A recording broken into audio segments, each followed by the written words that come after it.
খুব শোনা যেত জামায়াতের মধ্যে অভ্যন্তরীণ গণতন্ত্রের চর্চা খুব ভালোভাবে আছে। সম্প্রতি জামায়াতের আমির ডাক্তার শফিক আবারও আমির নির্বাচিত হয়ে প্রমাণ করলেন, যেভাবে তিনি হলেন, আমি অন্তত পড়ে আমার কাছে মনে হলো এই তথাকথিত গণতন্ত্র আদতে গুপ্ত গণতন্ত্র। মানে গুপ্ত শব্দটা জামায়াতে ইসলামী এবং ছাত্র শিবিরের সাথে সাম্প্রতিক সময়ে ব্যবহৃত হচ্ছে এবং আমার কাছে এটাকে গুপ্ত বা ছদ্ম যেভাবেই বলি না কেন গণতন্ত্র বলে মনে হতে পারে। খুবই অবিশ্বাস্য। মানে আমি আগে ঠিক এত বিস্তারিতভাবে জানতাম না। এটা আমিও প্রচুর শুনেছি, জামায়াতে ইসলামীর দলের ভেতরে অভ্যন্তরীণ গণতন্ত্র আছে। এখানকার কেন্দ্রীয় সদস্যরা ভোটের মাধ্যমে তাদের সর্বোচ্চ নেতা নির্বাচন করেন। এই ধরনের আলাপ জামায়াত এবং শিবির দুই ক্ষেত্রেই আছে। যদিও আমাদের আশপাশে পরিচিত মানুষজন, অবশ্য জামায়াত এবং শিবির তো আর মহাকাশ থেকে আসেনি এবং তারা এই সমাজেই বাস করেন। আমরা এটা জানতে পেরেছি, এগুলো আসলে নাটকের বেশি কিছু না। ইনফ্যাক্ট এখন যে নিউজ আমাদের সামনে এসছে, একজন সাধারণ একবার শিশুও বুঝবে ব্যাপারটা আসলে কি। নিউজটা এরকম, অভ্যন্তরীণ নির্বাচন পরিচালনার দায়িত্বে নিয়োজিত প্রধান নির্বাচন কমিশনার সহকারী সেক্রেটারি জেনারেল মাওলানা এটিএম মাসুম শফিককে জামায়াতের আমির নির্বাচিত করেছেন। বলা হচ্ছে 9 অক্টোবর থেকে 25 অক্টোবর পর্যন্ত সারা দেশে সদস্যদের কাছ থেকে গোপন ব্যালটের মাধ্যমে ভোট গ্রহণ করা হয়। ভোট গ্রহণের কার্যক্রম শেষে সংশ্লিষ্ট দায়িত্বপ্রাপ্ত টিম ভোট গণনা শেষ করেন। এরপর শনিবার রাতে আনুষ্ঠানিকভাবে প্রধান নির্বাচন কমিশনার সংগঠনের আমির নির্বাচনের ফলাফল ঘোষণা করেন। প্রাপ্ত ফলাফল অনুযায়ী 26-28 কার্যকালের জন্য সর্বোচ্চ সংখ্যক ভোট পেয়ে আমির নির্বাচিত হয়েছেন ডাক্তার শফিকুর রহমান। পরের বাক্যটা ইনফ্যাক্ট এটা খুবই ইন্টারেস্টিং। তবে কত ভোট পেয়েছেন এবং নিকটতম প্রতিদ্বন্দ্বী কেউ ছিল কিনা তা জানানো হয় নাই। আমি এই বাক্যটারই বিশ্লেষণে আসবো। একটা ইন্টারেস্টিং তথ্য হচ্ছে এরকম, যে দলটা বিরাট গণতন্ত্রের সবক দেয়, দলের অভ্যন্তরীণ গণতন্ত্রের কথা বলে, সেই দলটায় এখন পর্যন্ত মানে এতগুলো বছরে মাত্র 6 জন নেতা আমির নির্বাচিত হয়েছিলেন, পূর্ব পাকিস্তান এবং বাংলাদেশ মিলিয়ে। 56 থেকে 60 পর্যন্ত মাওলানা আব্দুর রহিম, 60 থেকে 71 পর্যন্ত এবং 92 থেকে 2000 পর্যন্ত অধ্যাপক গোলাম আজম। মানে বাংলাদেশে শেখ হাসিনা এবং খালেদা জিয়ারই খালি বদনাম হয়, তারা বছরের পর বছর থাকেন। এই ভদ্রলোক 20 বছরের মতো ছিলেন। 79 থেকে 92 সাল পর্যন্ত আব্বাস আলী খান ভারপ্রাপ্ত, 2000 থেকে 2016 পর্যন্ত মতিউর রহমান নিজামী। তার মৃত্যুদণ্ড না হলে তিনি সম্ভবত 16 বছরেরও বেশি থাকতেন। তারপরে মাঝখানে 3 বছরের মতো মকবুল আহমেদ, 16 থেকে 19, এরপর থেকে 19-এর পর থেকে এখন পর্যন্ত জনাব শফিক এবং পরে আছেন, এবং ধারণা করা যায় তিনি থাকতেই থাকবেন। এবং অবশ্য তারা বলতেই পারেন গণতন্ত্রের মাধ্যমে, নির্বাচনের মাধ্যমে নির্বাচিত হলে তো তারা থাকতেই পারবেন। আচ্ছা, একটু খেয়াল করি, যে বাক্যটা নিয়ে কথা বলতে চেয়েছি আমি আবারও পড়ি। তবে কত ভোট পেয়েছেন ডাক্তার শফিক সম্পর্কে বলা হচ্ছে এবং নিকটতম কেউ ছিল কিনা তা জানানো হয়নি। মানে একটা ভোট হচ্ছে, যেই ভোটে এই ধরনের একটা ব্যবস্থা আমাদেরকে হঠাৎ করে জানানো হলো, সর্বোচ্চ ভোট পেয়ে জনাব শফিক জিতেছেন, ওনার ভোট নেই। মানে একটা নির্বাচন বলতে আমরা কি বুঝি? জনগণের সামনে যদি তারা এটাকে প্রকাশ করতে চান, তারা তো একটা রাজনৈতিক দল, তারা যদি একটা ব্র্যান্ডিং করেন নিজের দলের, যে তাদের দলের অভ্যন্তরীণ গণতন্ত্র চর্চা দুর্দান্তভাবে হয়, তাহলে জনগণকে দেখাতে হবে। একটা নির্বাচন হওয়ার জন্য যা হয়, একটা নির্বাচনের কথা ঘোষণা করবেন।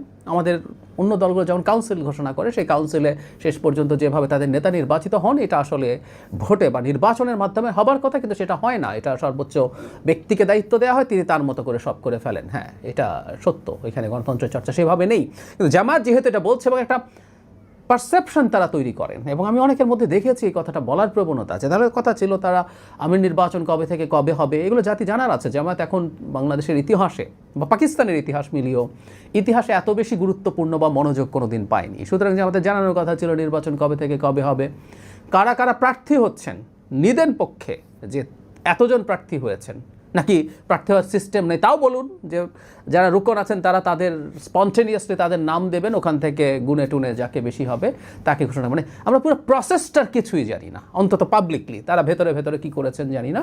কিন্তু তাদের একটা রাজনৈতিক দল হিসেবে, বাংলাদেশে ক্রিয়াশীল একটা রাজনৈতিক দল, যে দলটা নির্বাচন করে ভালো ফলাফল করবে বলে পারসেপশন আছে, এমনকি ক্ষমতায় চলে যেতে পারে বলেও ধারণা করেন, যে তাদের একটা ইসলামিক জোট যদি হয়, সাথে আওয়ামী লীগের ভোট যদি যোগ হয়, সব মিলে। তো সেই দলটা কিভাবে এটা করলো আমাদের কাছে তো কোনো তথ্য নেই। মানে আমাদের সামনে এসে তাদের প্রধান নির্বাচন কমিশনার অভ্যন্তরীণ নির্বাচনের জন্য এসে ঘোষণা করে দিলেন যে উনি নির্বাচিত হয়েছেন। আমরা এত তারিখ থেকে রুকনদের ভোট নিয়েছি, নেওয়ার পরে উনি নির্বাচিত হয়েছেন, উনি সর্বোচ্চ ভোট পেয়েছেন। ওনার ভোট কত, আশপাশে কে ছিল না ছিল, কোনো রকম কোনো আলাপ নেই। এই হচ্ছে জামাতের গণতন্ত্র। তো এই গণতন্ত্রকে ছদ্ম বা গুপ্ত গুপ্ত শব্দটা যেহেতু অনেক বেশি ব্যবহৃত হচ্ছে, জামাত এবং শিবিরের সাথে সম্ভবত এই শব্দটাই সবচেয়ে বেশি যায়। কারণ এই দলটা নানা সময়ে নানাভাবে নানা রকমভাবে এই গোপনে থেকে লুকিয়ে থেকে তার সব কিছু, তার গণতন্ত্রও গুপ্ত, সে এই রকম একটা পারসেপশন মানুষের সামনে তৈরি করছে, অথচ তার গণতন্ত্র গুপ্ত। গণতন্ত্র চিরকাল পৃথিবীর প্রতিটা দেশে গণতন্ত্র হচ্ছে ট্রান্সপারেন্সির একটা সিনোনিম। এখানে প্রকাশ্যভাবে কথা হয়, প্রকাশ্যভাবে সব কিছু হয়, প্রকাশ্যভাবে মানুষকে জানিয়ে করা হয়, সেটা হলো গণতন্ত্রের একটা খুবই উল্লেখযোগ্য দিক। আর এই ধরনের লুকিয়ে চুরিয়ে করা, এগুলো আমরা স্বৈরাচারী দেশগুলোতে, কমিউনিস্ট দেশগুলোতে, এইসব ক্ষেত্রে চায়নাতে আমরা দেখেছি, চায়নাতে এই ধরনের গোপনে গোপনে তাদের সদস্যরা নির্বাচিত হন, পলিট ব্যুরো হয়, তাদের সেন্ট্রাল কমিটি আছে, আবার সেন্ট্রাল কমিটির স্ট্যান্ডিং কমিটি আছে। কীভাবে হয় আমরা আসলে জানি না। সো জামাতের model to some extent China যেভাবে করছে সেরকমভাবে হয়, অথচ গণতন্ত্র বলে তাদের সে কি বিরাট ফুটানি। আমি চাইবো এই দলটা বুঝুক যে তারা বাংলাদেশে এখন একটা প্রকাশ্য রাজনৈতিক দল, তাদের প্রকাশ্যে খোলা মনে সাহসের সাথে রাজনীতি করা উচিত। কেউ বলতে পারেন জামাতের রাজনীতি জামাতকে করতে দেন, আপনি কেন করবেন? না, একজন নাগরিক হিসাবে আমি এটা দেখতে চাই বাংলাদেশে ক্রিয়াশীল একটা রাজনৈতিক দল, যেটা ওই যে বললাম বিএনপি, এখন আওয়ামী লীগ বাদ দিচ্ছি আমরা, বিএনপি গঠনতন্ত্র যেভাবে আছে সেভাবে হয় না, সুতরাং বিএনপির এই ন্যারেটিভ আমরা নেই না। জামাত বলছে যে তারা গণতন্ত্রের চর্চা করে, জামাতেরটাও নেই না, সুতরাং জামাতও একই রকম। এবং এখানেও 20 বছর 15 বছর 16 বছর ধরে এক একজন আমির থাকেন, ভার্চুয়ালি কোনো ডিফারেন্সের কিছু নেই। শুধুমাত্র কতগুলো কারসাজি করে তারা আসলে দেখানোর চেষ্টা করছেন, মানুষকে বোকা বানানোর চেষ্টা করছেন, মানুষকে মুখোশ দেখানো, বোকা বানানোর চেষ্টা। এগুলো মুনাফিকি, এগুলো ভালো কিছু না, এগুলো খুব খারাপ চর্চা। আমি মনে করি একজন নাগরিক হিসাবে আমার এটা দেখতে চাওয়ার আছে, এটা আমি যাচাই বাছাই করার অধিকার আছে, আদতে জামাত তার দলে অভ্যন্তরীণ গণতন্ত্র চর্চা করে কিনা। সেটা যদি আমি স্পষ্ট না হই, জামাতের তথাকথিত গণতন্ত্রের চর্চাকে আমি গুপ্ত গণতন্ত্র চর্চাই বলবো, এবং জনগণ যেন এদের এই গুপ্ত কর্মকাণ্ডকে ধিক্কার জানায়। একটা রাজনৈতিক দল যেটা গণতান্ত্রিক পেরিফেরিতে আছে, সে প্রকাশ্যভাবে কাজ করবে, প্রকাশ্যভাবে কথা বলবে, সে কোনো কিছু লুকাবে না। তার কর্মসূচি কী, সে কীভাবে দিতে চায়, সে ইসলাম শব্দটা কেন আনছে, সেটা কীভাবে ইসলামকে ইনকর্পোরেট করে, সে শরিয়া আনবে কি আনবে না, আনলে কেমন হবে, আমি এগুলো নিয়ে আরও বিস্তারিত কথা বলবো পরে। এগুলো সব বলা দরকার, সব সরিয়ে টরিয়ে রেখে গোপনে একজনকে বলছি সরিয়া থাকবে কি থাকবে না, আরেকজনকে বলছি আমি দুর্নীতি দূর করবো, চাকরি দেবো, এই যে হাইড অ্যান্ড সিক গুপ্ত রাজনীতি, এই রাজনীতি থেকে জামাত বেরিয়ে আসতে হবে। কারণ আমরা প্রশ্ন তুলে যাব, তারা আসবেন কিনা সেটা তাদের ব্যাপার, কিন্তু আমরা এই প্রশ্ন ক্রমাগত তুলে যাব।